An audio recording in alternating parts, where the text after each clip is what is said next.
Hello everyone and welcome back to this video. So today we're going to be looking at a building that I actually made specifically to make computers. Now this is not the supercomputers but just regular computers, and everything is going to be done inside this building to make those computers. And that's the building that we're looking at here, and I'm going to show you guys around it and show you guys what I did to get all of this as compact as possible, and also where I might improve it in the future, and I want your guys' thoughts on this as well. So if we actually take a step back, you can see that we are using some mods. Now I do want to specify all the mods that we are using are just on the exterior for cosmetic purposes, like this grass and the trees here. Other than that, everything else is very vanilla. So if you do want to try to copy this build, you can, and I also suggest it because that's what these kind of videos are for. So what we kind of have, let me walk you through the outside first. So right now, we should have iron coming in. Now, iron and copper because of all the different materials that we need, which we will get into when we get inside. But we're taking from these nodes and then bringing them directly into our building. Now, these aren't the prettiest just because I'm just using these just for like a reference. So like we could see how efficient our building actually is. And then over here, we're actually bringing in oil from a long ways away. You can see it just fading away all the way over there, which is where there's like an oil node. So yeah, that's what we're doing, is bringing it all the way in. And then what we're doing is taking that oil coming up and then going into these storage buffers. Now we have two storage buffers. You can see one's black, one's purple. And that's actually because on the inside we have two refineries as well, which is actually why this building is so tall. So on the left side, you can actually see here, we're taking in all of our ores on this left side, because that's all that we need over here is just ores. We don't need any fluids. So we're just taking in the ores here. On top, we have our hub. You know, if you want to have a hub here, like if this is your main building, you can do that. Just showing you guys there is the space to do that. And then on the back side, you can actually see through the window, here's actually where we have the main manufacturer making the actual computers. And yeah, this is pretty much what the outside of the building looks like. It's pretty tall, pretty modern, and then also very sleek at the same time, because one of my biggest things that I'd like to do is try to make my buildings look as good as possible. So let's go on to the inside here. So here are the refineries I was just talking about that we're actually taking in this oil and then turning it into plastic. So plastic is actually something that we need to make circuit boards and also into the computers itself, which is why we're making plastic, and we actually have two of these.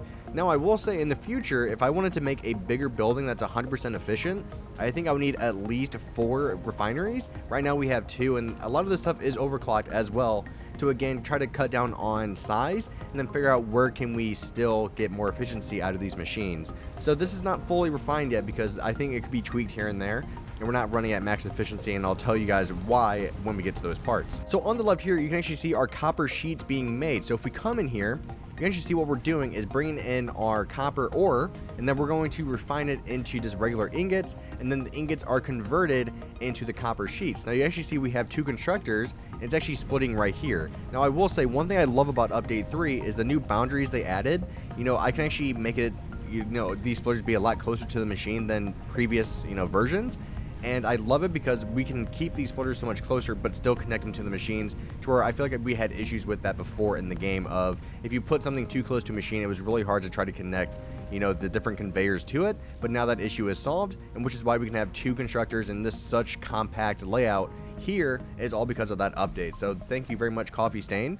If we go to the next bay, what we're actually making here is copper wire, but then we're turning that into cable because we need cable for the computers as well. So this is going to make those cables kind of similar layout, but this time instead of 2 constructors, you know, kind of splitting, these are actually just converting the wire, and then this is converting it into the cable. So that's pretty much all we're doing here. So this next bay over here is actually making screws. Now I will say we're actually using the alternate recipe, which is just using iron ingots. And you can see where we're actually fully backed up right here. So this is one of those items that I think we could improve on and maybe cut back on overclocking a little bit, because with the recipe for the alternate screws just using iron ingots, we can make more screws, and it's very, very efficient. So you can actually see here, we're actually running at 100% efficiency. And then also 100% efficiency on this one as well. Now, this one's actually down 50% because, again, these do make a lot of screws, and you can actually see them backed up right now. And this is what I was talking about with there's still some refinement on what we need. And I think, again, if we were to make this a bigger building, we could get this to 100% efficiency. But I was trying to see how compact I could get it first, and then we can kind of go from there and see, like, what else can we actually do. Now the next room over is actually where we're taking our computers and storing them. So everything storage wise and then manufacturing wise is all on this left side of the building. Yeah, so we're now at the back of the building. We have another staircase, so if we need to get up and down very easily, we can do that. So you can see all this conveyor here. So we're kind of backed up on screws, but then also cable as well. And a lot of the reason why we are kind of backed up on that is mainly because of the fact, actually, what's going on here? Something's off. Oh, let me get over here. So in here, we actually have our assembler. Why is this not making plastic? Something's off. No, because this isn't even fully interesting. I honestly don't know why it's not making plastic. This is the first time it's ever happened. There we go. Now it seems to be going. Maybe we just had to flush it to reset it. That was really weird. Yeah, but so right here we actually have our assembler, so we can actually see because of that was shut down. This assembler usually runs at around 90% efficiency. Now this is the only assembler we have. Now, kind of going back to what I was saying, that if we were to make a bigger building, you need at least 2 assemblers to make circuit boards, because right now we're making 18, but then when we go into the next room, I think we need like 25.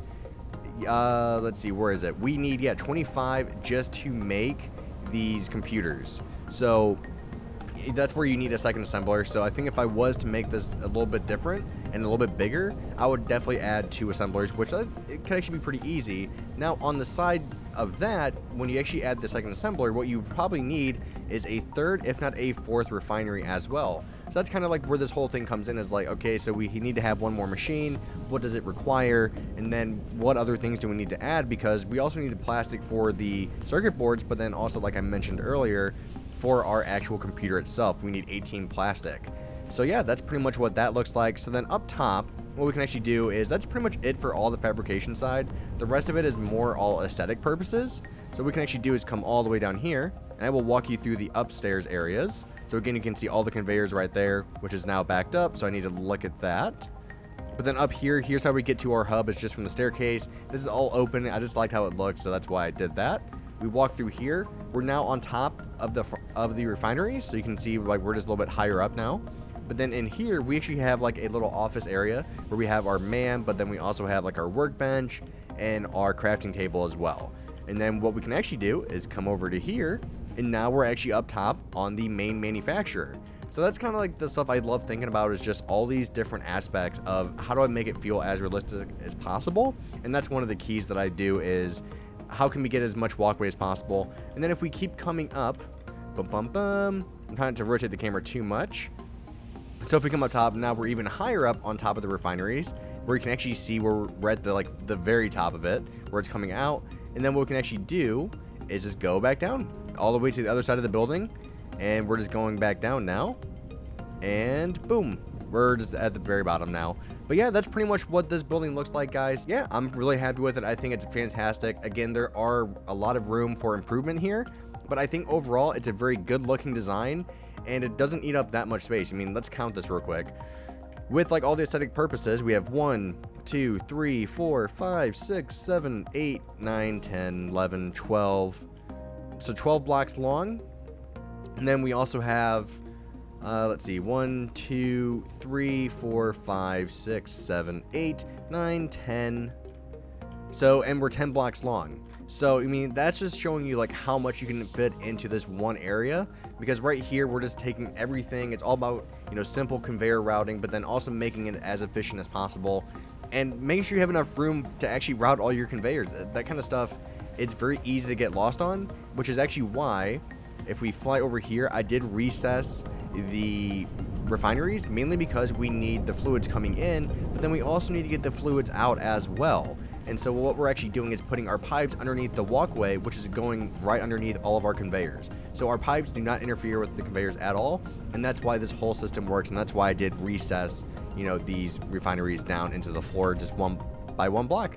And yeah, then we're going to take the, you know, purple fluid, what is it called, the heavy oil residue, and then if we ever needed to, we could take it to another building, but that's also why I have this second storage buffer here, just to store all this.